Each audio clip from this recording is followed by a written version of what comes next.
കാലം ലേണിംഗ് എല്ലാവരും അടിപൊളിയായിട്ടിരിക്കുന്നല്ലോ അല്ലേ? അപ്പം നമ്മൾ ഓൾറെഡി പറഞ്ഞു എങ്ങനെയൊക്കെ നമ്മൾ ബയോടെക്നോളജി ആൻഡ് ഇറ്റ്സ് ആപ്ലിക്കേഷൻ പഠിക്കണമെന്നൊക്കെ രാവിലത്തെ ലൈവിൽ അടിപൊളിയായിട്ട് പഠിച്ചതാണ് അല്ലേ? സോ ഇന്നലെ ലൈവ് കണ്ടു, എല്ലാ കോൺസെപ്റ്റും നമ്മൾ ക്ലിയർ ആക്കി സെറ്റ് ആക്കിയിട്ടുണ്ട്. സോ ഇനി അതിൻ്റെ കൂടുതൽ ക്വസ്റ്റ്യൻസ് ഡിസ്കസ് ചെയ്യുക എന്നുള്ളതാണ്. അപ്പോൾ നമ്മൾ ഒരു തരത്തിലുള്ള ഒരു ചാൻസും മിസ്സാക്കാൻ പോകുന്നില്ല.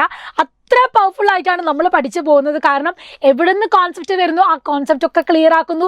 ക്വസ്റ്റ്യൻസ് ഏത് മൂലയിൽ നിന്ന് വരും ആ മൂലയിൽ നിന്ന് വരുന്ന എല്ലാ ക്വസ്റ്റ്യൻസും നിങ്ങൾക്ക് പ്രൊവൈഡ് ചെയ്യുക എന്നുള്ളതാണ് മിസ് ഉദ്ദേശിച്ചിട്ടുള്ളത്. അതുകൊണ്ട് നമ്മൾ ബാക്കിയുള്ള മോസ്റ്റ് ഇമ്പോർട്ടൻറ്റ് ക്വസ്റ്റ്യൻസ് ആണ് ഇന്ന് ഡിസ്കസ് ചെയ്യാൻ പോകുന്നത്. അപ്പോൾ എല്ലാ മക്കളും എന്ത് ചെയ്യുക, നിങ്ങളുടെ ഫ്രണ്ട്സിലേക്ക് വീഡിയോ ഷെയർ ചെയ്ത് കൊടുക്കണം. മാക്സിമം ഉഷാറായിട്ട് തന്നെ പഠിക്കണം. കാരണം ഇനി അത്ര ദിവസമേ നമുക്കുള്ളൂ. അപ്പോൾ ഇനി അങ്ങോട്ട് ആഞ്ഞ് പരിശ്രമിച്ച് നമ്മുടെ വീഡിയോസും ലൈവ് ക്ലാസ്സും കണ്ട് കോൺസെപ്റ്റും ക്ലിയർ ആക്കി എല്ലാ ക്വസ്റ്റ്യൻസും നിങ്ങൾ അച്ചട്ടായിട്ട് പഠിച്ചു പോയാൽ I M dam sure biology full mark നിങ്ങൾക്ക് സ്കോർ ചെയ്യാൻ പറ്റും ഈസി ആയിട്ട്. ഓക്കെ, അപ്പോൾ നമ്മളിതാ നേരെ ക്വസ്റ്റ്യനിലേക്ക് കടക്കാൻ പോവുകയാണ്. ഫസ്റ്റ് ക്വസ്റ്റ്യൻ നമുക്ക് നോക്കാം. Which of the following is A curative method for ADA deficiency? ADA ഡെഫിഷ്യൻസിക്ക് നമ്മൾ യൂസ് ചെയ്യുന്ന ക്യൂറേറ്റീവ് മെത്തേഡ് ഏതാണെന്നാണ് അതിൽ നമ്മൾ യൂസ് ചെയ്യുന്നതാണ് ദ ബോൺ മാരോ ട്രാൻസ്പ്ലാന്റേഷൻ എന്ന് പറയുന്നത്.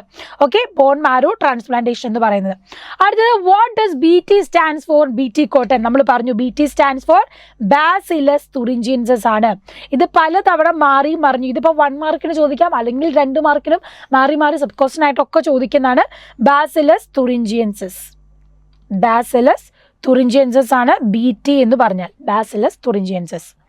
അടുത്തത് animals that have their DNA altered and express a foreign gene are known as. നമ്മൾ പറഞ്ഞിരുന്നു അല്ലേ, ആനിമൽസിൻ്റെ DNA ഓൾട്ടർ ചെയ്ത് ഒരു ഫോറിൻ ജീനിനെ എക്സ്പ്രസ് ചെയ്യുന്നത്, അതിന് മാനിപ്പുലേറ്റ് ചെയ്യുന്നത്, അത്തരത്തിലുള്ളതിനെ നമ്മൾ പറയുന്നു എന്താണ്? Transgenic animals. ട്രാൻസ്ജെനിക് ആനിമൽസ് എന്നാണ് പറയാം. Transgenic animals. അപ്പോൾ 1 മാർക്കിന് ഇതുപോലെ ക്വസ്റ്റ്യൻസ് വരും. എക്സ്പാൻഡ് എലൈസ ടെക്നിക്കാണ് നമ്മൾ എന്തിനു വേണ്ടി യൂസ് ചെയ്യുന്നത്? ഈ പറയുന്ന പ്രിൻസിപ്പിൾ വെച്ച് നമ്മൾ യൂസ് ചെയ്യുന്നതാണ് ആൻറ്റിബോഡി റിയാക്ഷൻസ് വെച്ചിട്ട്. സോ അതിനു വേണ്ടി നമുക്ക് എന്താണ് ഇതിൻ്റെ ഫുൾ ഫോം എന്നാണ്? Enzyme linked immunosorbent assay. Enzyme linked immunosorbent assay ആണ് എലൈസേൻ്റെ ഫുൾ ഫോം. അപ്പോൾ ആൻറ്റിബോഡി ഇൻട്രാക്ഷൻ വെച്ചിട്ടാണ് ഇതിൻ്റെ പ്രിൻസിപ്പിൾ വരുന്നത്.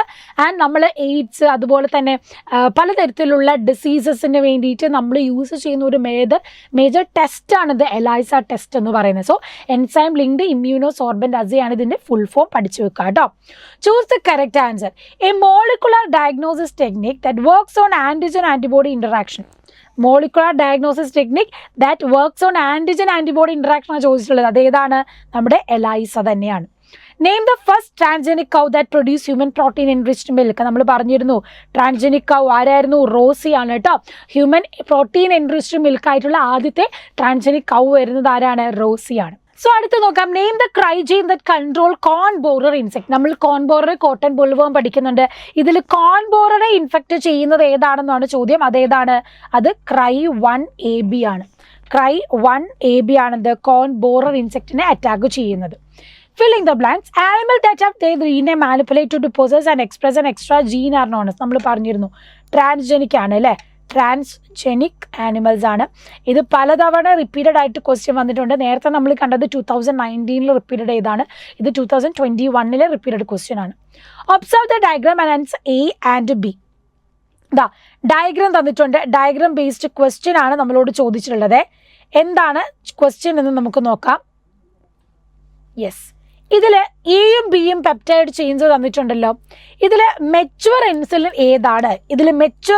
ഏതാണെന്ന് നമുക്കറിയാം. ഈ ആദ്യത്തേതാണെന്ത്? നമ്മുടെ പ്രോ ഇൻസുലിൻ എന്ന് പറയുന്നത് അല്ലേ? എ എന്ന് പറയുന്നത് എന്താണ്? ബി എന്ന് പറയുന്നത് എന്താണെന്നാണ് ചോദ്യം. എ എന്ന് പറയുന്നത് എന്താണ്? പ്രോ ഇൻസുലിൻ ആണ്. ബിക്കോസ് അതിൽ ഏതുണ്ട്? എ ചെയിൻ ഉണ്ട്, ബി ചെയിൻ ഉണ്ട്, സി ചെയിൻ ഉണ്ട്. ഈ ബി എന്ന് പറയുന്നത് എന്താ? ബി എന്ന് പറയുന്നത് മെച്വർ ഇൻസുലിൻ ആണ്. സോ എ എന്ന് പറയുന്നത് പ്രോ ഇൻസുലിനും ബി എന്ന് പറയുന്നത് മെച്വർ ഇൻസുലിനുമാണ്. അപ്പോൾ ഇതേപോലെ ഡയഗ്രാം തന്നിട്ട് ക്വസ്റ്റ്യൻ ചോദിക്കാറുണ്ട്. എയും ബിയും മനസ്സിലാക്കി വെക്കുക. അതിൽ A pro insulin, B mature ഇൻസുലിനാണ്. പ്രോ ഇൻസുലിന് സി ഉണ്ട്, മെച്വർ ഇൻസുലിൻ വരുമ്പോഴത്തേക്കോ ഫ്രീ ആയിട്ട് സി പെപ്റ്റൈഡിനെ നമ്മൾ ഒഴിവാക്കുന്നതാണ്. അടുത്തത് 4th ക്വസ്റ്റ്യനിലേക്ക് പോകാം. ഓക്കെ, അടുത്തത് explain the term micropropagation and totipotency. നമ്മൾ ഓൾറെഡി ഡിസ്കസ് ചെയ്താണ്. ടോട്ടിപൊട്ടൻസി എന്ന് പറഞ്ഞാൽ the method of producing thousands of plants through tissue culture. Tissue culture process വഴി ആയിരക്കണക്കിന് പ്ലാന്റ്സിനെ ഒന്നിച്ച് നമ്മൾ കമേഴ്ഷ്യലായിട്ട് ഉണ്ടാക്കുകയാണെങ്കിൽ അതിനെയാണ് നമ്മൾ എന്ത് പറയുന്നത്, മൈക്രോ പ്രൊപ്പഗേഷൻ എന്ന് പറയുന്നത്. So the capacity to generate whole plant from the body, ഒരു ചെറിയ സെല്ലിൽ നിന്നോ എക്സ്പ്ലാന്റിൽ നിന്നോ ഹോൾ പ്ലാന്റിനെ ഡെവലപ്പ് ചെയ്യാനുള്ള കപ്പാസിറ്റിനെ നമ്മൾ പറയുന്നത് എന്താണ്, ടോട്ടിപൊട്ടൻസി എന്നാണ്. Okay, define transgenic animal, write in 2 uses of transgenic animals. Transgenic animals എന്താണെന്നും അതിൻ്റെ യൂസസും ആണ് നമുക്ക് എഴുതാനുള്ളത്. എന്താണ് transgenic animals? Animals that had their DNA manipulated to possess and express an extra gene are known as transgenic animal. To study normal physiology, development, study of disease, synthesis of biological product, to test vaccine safety, chemical safety testing. ഇപ്പം transgenic animal എന്താണെന്നും അതിൻ്റെ uses എന്താണെന്നും പഠിച്ചു വെക്കണം. DNA manipulate ചെയ്ത് ഒരു extra gene express ചെയ്യുന്നതാണ്. And അതിൻ്റെ യൂസസ് വാക്സിൻ സേഫ്റ്റി, ഒരു ഫിസിയോളജി പഠിക്കാൻ വേണ്ടിയിട്ട്, അല്ലെങ്കിൽ ഡെവലപ്മെൻറ്റ് പഠിക്കാൻ, ഡിസീസ് പഠിക്കാൻ, അല്ലെങ്കിൽ ഏതെങ്കിലും ഒരു ഡയഗ്നോസിസിൻ്റെ ടെസ്റ്റ് നടത്താൻ വേണ്ടിയിട്ടൊക്കെ നമ്മൾ ട്രാൻസ്ജനിക് ആനിമൽസിനെ യൂസ് ചെയ്യാറുണ്ട്. റൈറ്റ് ഇനി 2 critical research areas of biotechnology. ബയോടെക്നോളജിയിലെ റിസർച്ച് ഏരിയാസ് ആണ് providing best catalyst in the form of improved organism using a microbe or pure enzyme. Improved വെറൈറ്റീനെ നമുക്ക് ഉണ്ടാക്കിയെടുക്കാൻ പറ്റും. Creating optimal condition through engineering for a catalyst to act. Optimal കണ്ടീഷൻസിനെ നമ്മൾ provide ചെയ്തെടുക്കുന്നു. Downstream processing technology to purify protein organic compound. നമ്മൾ ബയോ റിയാക്ടേഴ്സൊക്കെ വെച്ച് ഡൗൺ സ്ട്രീമിംഗ് പ്രോസസ്സ് വഴി എന്ത് ചെയ്യുന്നു, പ്യൂരിഫൈ ചെയ്തെടുക്കുന്ന പ്രോസസ്സ് നടത്തുന്നു. അപ്പോൾ ഇതൊക്കെ എന്താണ്, ബയോടെക്നോളജീൻ്റെ പല റിസർച്ച് ഏരിയാസുകളാണ്. ഇനി what is the structural difference between pro insulin and mature functional insulin? എന്താണ് പ്രോ ഇൻസുലിനും മെച്വർ ഇൻസുലിനും തമ്മിലുള്ള ഡിഫറൻസ്? നമുക്കറിയാം, പ്രോ ഇൻസുലിൻ എന്താണ്, ഒരു എക്സ്ട്രാ സ്ട്രക്ചർ അല്ലെങ്കിൽ എക്സ്ട്രാ പെപ്റ്റൈഡ് ഉണ്ട്, അതാണ് സി പെപ്റ്റൈഡ്. മെച്വർ ഇൻസുലിൻ എന്ന് പറയുമ്പോൾ അവിടെ സി പെപ്റ്റൈഡിലില്ല, only A and B. So C peptide is not present in mature insulin, it is removed during maturation. ഇൻസുലിനെ മെച്ചുറേഷൻ നടത്തുമ്പോൾ സി പെപ്റ്റൈഡിനെ നമ്മൾ എന്ത് ചെയ്യുന്നു, ഒഴിവാക്കുകയാണ് ചെയ്യുന്നത്. Bt cotton is an example for genetically modified organism. Name the foreign gene present it. How this gene helped the plant to resist insect pest. അപ്പോൾ ഇവിടുത്തെ ഫോറിൻ ജീൻ ഏതാണെന്നാണ് ചോദ്യം. ഏതാണ്? ക്രൈ ജീൻ അല്ലേ? നമ്മുടെ ഇന്നാക്റ്റീവ് ആയിട്ടുള്ള ക്രിസ്റ്റൽ പ്രോട്ടീൻസ് നമ്മൾ പറയുന്ന cry gene എന്നാണ്. സെക്കൻഡ് ക്വസ്റ്റ്യൻ എന്താ, how this gene help the plant to resist. എങ്ങനെ ഇൻസെക്റ്റിനെ റെസിസ്റ്റ് ചെയ്യാൻ പറ്റുന്നു? Crystal protein produced by the cry gene is toxic to insect. കാരണം this gene produce toxic protein in the cell of plant. നമ്മുടെ ആ ഒരു പ്ലാന്റിൽ നിൽക്കുമ്പോൾ അത് ഇനാക്റ്റീവ് പ്രോട്ടോക്സിൻ ആണ്. ആനിമൽ ആ ഇൻസെക്റ്റിൻ്റെ ഉള്ളിൽ കയറുമ്പോൾ എന്ത് ചെയ്യുന്നു, ആൽക്കലൈൻ pH ആകുമ്പോൾ അത് ആക്റ്റീവ് ആവുന്നു. എന്നിട്ടോ ടോക്സിൻസ് റിലീസ് ചെയ്യുന്നത് വഴി ആ ഇൻസെക്റ്റിനെ കംപ്ലീറ്റ് ആയിട്ട് നശിപ്പിക്കാനുള്ള കഴിവാണ് നമ്മുടെ BT ടോക്സിന് ഉള്ളത്. Explain the mechanism of insect resistance in BT cotton. 3 മാർക്കിന് ചോദിക്കാറുണ്ട് BT കോട്ടൺ ഇൻസെക്ട് റെസിസ്റ്റൻസ് എങ്ങനെയാണ് എന്ന്. അപ്പോൾ അത് എക്സ്പ്ലെയിൻ ചെയ്യാനുള്ള പ്രോസസ്സ് നിങ്ങൾ പഠിക്കണം. BT cotton is a transgenic plant which contain cry gene taken from bacillus thuringiensis. This gene produces an insecticidal protoxin called BT toxin in the cells of cotton plant.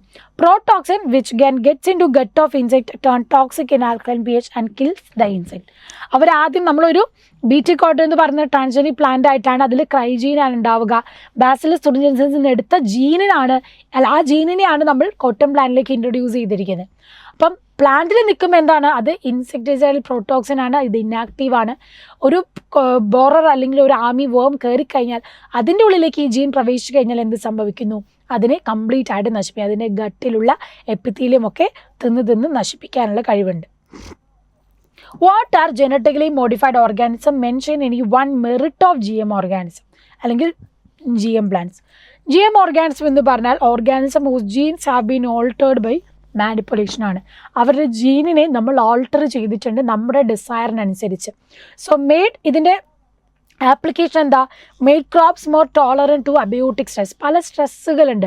ആ പറയുന്ന സ്ട്രെസ്സുകൾ abiotic stress ആയിക്കോട്ടെ biotic stress ആയിക്കോട്ടെ, ഇതിനെ prevent ചെയ്യാൻ ക്രോപ്സിനെ കൂടുതൽ tolerant ആക്കുന്നു. Reduce Reliance on chemical pesticide. Chemical പെസ്റ്റിസൈഡിനെ നമ്മൾ ആശ്രയിക്കേണ്ട ഒരു പ്രശ്നം ഒഴിവാക്കാൻ പറ്റുന്നു. Help to reduce post harvest loss. Harvest ലോസിനെ പ്രിവെൻറ്റ് ചെയ്യാൻ പറ്റുന്നു. Increase efficiency mineral usage by plants which prevent early exhaustion of fertilized of soil. Mineral rich ആയിട്ടുള്ള ന്യൂട്രിയൻ റിച്ച് ആയിട്ടുള്ള പ്ലാന്റിനെ നമുക്ക് ഡെവലപ്പ് ചെയ്യാൻ പറ്റുന്നു. എൻഹാൻസ് ന്യൂട്രീഷണൽ വാല്യൂ ഫോർ ഫുഡിന് ന്യൂട്രീഷൻ വാല്യൂ ഇൻക്രീസ് ചെയ്യാൻ പറ്റുന്നു. Supply alternative resources for industries in form of starches, fuels and pharmaceuticals. നമുക്ക് പലതരത്തിലുള്ള ഇൻഡസ്ട്രിയൽ പ്രോഡക്റ്റിനെ ഡെവലപ്പ് ചെയ്തെടുക്കാൻ ജനറ്റിക്കലി മോഡിഫൈഡ് ഓർഗാനിസംസ് ഹെൽപ്പ് ചെയ്യുന്നു. അപ്പോൾ ഇതിൽ ഏത് വേണമെങ്കിലും നിങ്ങൾക്ക് എന്ത് ചെയ്യാം, യൂസസ് ആയിട്ട് എഴുതാവുന്നതാണ്. മാച്ച് ദ ഫോളോയിങ് ആണ്. BT cotton, cry gene, meloidogyne incognita, RNA interference, gene therapy, ADA deficiency, ELISA antigen antibody interaction. Match the following. Clear ആയല്ലോ? ഡയറക്റ്റ് ആയിട്ട് നിങ്ങൾക്ക് മാച്ച് ചെയ്യും. Genes of organism can be altered by manipulation. Then such organisms are called genetically modified organism. List the merit. എന്തൊക്കെ merit ഉണ്ട്? നമ്മൾ പറഞ്ഞ പോലെ നേരത്തെ കണ്ട അത് തന്നെയാണ്. ആബിയോട്ടിക് സ്ട്രെസ്സിനെ പ്രിവെൻറ്റ് ചെയ്യുന്നു, പോസ്റ്റ് ഹാർവസ്റ്റ് ലോസിനെ പ്രിവെൻറ്റ് ചെയ്യാൻ പറ്റുന്നു, ന്യൂട്രീഷണൽ വാല്യൂ, മിനറൽ വാല്യൂ ഒക്കെ നമുക്ക് കൂട്ടാൻ പറ്റുന്നു. അതൊക്കെ GMOൻ്റെ ആപ്ലിക്കേഷൻസ് ആണ്, മെറിറ്റ്സും ആണ്. Explain method of genetic engineer human insulin production by Eli Lilly. ഇതും 3 മാർക്കിന് ചോദിക്കുന്നതാണ്.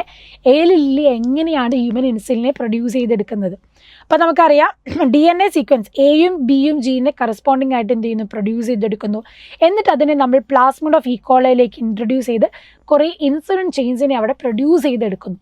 പിന്നീട് എന്ത് ചെയ്യുന്നു, ഈ ചെയിൻ A ആൻഡ് ചെയിൻ Bനെ ഡൈസൾഫൈഡ് ബോണ്ട് വെച്ച് സെപ്പറേറ്റ്ലി എന്ത് ചെയ്യുന്നു, അതിനെ കമ്പൈൻ ചെയ്യിക്കുന്നു. അങ്ങനെയാണ് മെച്ചുവർ ഇൻസുലിനെ ആരുണ്ടാക്കിയെടുക്കുന്നത്? അമേരിക്കൻ കമ്പനിയായി എലി ലില്ലി ഉണ്ടാക്കിയെടുക്കുന്നത്. അപ്പോൾ പണ്ട് കാലത്ത് ആനിമൽസിൽ നിന്നായിരുന്നു, പിന്നീട് ഈ ഒരു ടെക്നിക്ക് വഴിയാണ് എലി ലില്ലി എന്ത് ചെയ്തത്, ഹ്യൂമൻ ഇൻസുലിനെ തന്നെ പ്രൊഡ്യൂസ് ചെയ്യാൻ തുടങ്ങിയത്. അടുത്ത് നോക്കാം. First clinical gene therapy was given to 1992 a 4-year girl with adenosine deaminase deficiency. What is gene therapy? Write the steps involved in gene therapy for adenosine deaminase deficiency. Gene therapy എന്താണെന്ന് ആദ്യം നമുക്ക് പഠിക്കണം. It is a collection of method that allow correction of gene defect that has been diagnosed in a child or embryo. ഒരു ചൈൽഡിലോ എംബ്രിയോയിലോ ഒരു ജീനിൻ്റെ ഒരു defect ഉണ്ടെന്ന് കണ്ടെത്തിയാൽ അതിനെ എന്ത് ചെയ്യുന്നു, നമ്മൾ കറക്ഷൻ നടത്തുന്നതിനെയാണ് ജീൻ തെറാപ്പി എന്ന് പറയുന്നത്. ഇനി എന്താണ് ഇവിടുത്തെ പ്രോസസ്സ്? ഇത് ഇമ്പോർട്ടൻ്റ് ആണ്. ജീൻ തെറാപ്പിയുടെ process: lymphocyte from the patient are grown in culture outside the body and functional ADNA complementary DNA is introduced into this lymphocyte. ലിംഫോസൈറ്റിലേക്ക് നമ്മൾ ADNA ഇൻട്രൊഡ്യൂസ് ചെയ്യുന്നു, which are returned to patient. This is to be repeated periodically for permanent cure. Gene isolated from marrow cells producing ADNA is to be introduced into cell at early embryonic stage. Embryonic സ്റ്റേജിൽ തന്നെ നമ്മൾ എന്ത് ചെയ്യുന്നു, ഈ ലിംഫോസൈറ്റിലേക്ക് ADNA introduce ചെയ്ത് കൊടുക്കുന്നു. അപ്പോൾ ആ എംബ്രിയോണിക് പീരീഡിൽ തന്നെ ബോൺ മാരോയിൽ തന്നെ മാറ്റങ്ങൾ വരികയും പിന്നീട് ആ കുട്ടിയിൽ എന്ത് ചെയ്യും, പുതിയതായിട്ടുള്ള സെല്ലിൽ ആ ഒരു മാനിപ്പുലേറ്റഡ് ആയിട്ടുള്ള ജീനുള്ള സെൽസിനെ ഡെവലപ്പ് ചെയ്യാനും പറ്റുന്നു. അപ്പോൾ അതൊരു ഇമ്പോർട്ടൻറ്റ് ടെക്നിക്കാണ്. ഈ പ്രോസസ്സ് പഠിച്ചു വെക്കണം. ജീൻ തെറാപ്പി എന്താണെന്ന് ചോദിച്ചാലും അതിൻ്റെ പ്രോസസ്സ് എക്സ്പ്ലെയിൻ ചെയ്യാൻ ചോദിച്ചാലും എഴുതാം കേട്ടോ. Write 3 uses of transgenic animals. എപ്പോഴും ചോദിക്കുന്ന ക്വസ്റ്റ്യൻ ആണ്. നോർമൽ ഫിസിയോളജി ഡെവലപ്മെൻറ്റ് പഠിക്കാൻ, ഡിസീസസിനെ പഠിക്കാൻ, ബയോളജിക്കൽ പ്രോഡക്റ്റ് പ്രൊഡ്യൂസ് ചെയ്യാൻ, test vaccine safety, chemical safety. ഇതിലേത് വേണം നിങ്ങൾക്ക് എഴുതാം. ഇമ്പോർട്ടൻ്റ് ആയിട്ടുള്ള പോയിന്റ് ആണ്, മറന്നു പോകരുത്. സോ ഇത്രയും ക്വസ്റ്റ്യൻസ് നമ്മൾ ഡിസ്കസ് ചെയ്തു. ഈ ക്വസ്റ്റ്യൻസ് ഒക്കെ നിങ്ങൾ നോട്ട് ചെയ്ത് വീണ്ടും വീണ്ടും റിവൈസ് ചെയ്യാൻ പഠിക്കുക. ഇമ്പോർട്ടൻറ്റ് ടോപ്പിക്കാണ്, നല്ല വെയിറ്റേജ് വരുന്ന ചാപ്റ്ററാണ്. സോ അടിപൊളിയായിട്ട് പഠിക്കുക. അപ്പോൾ ഓൾ ദി ബെസ്റ്റ്, ബൈ.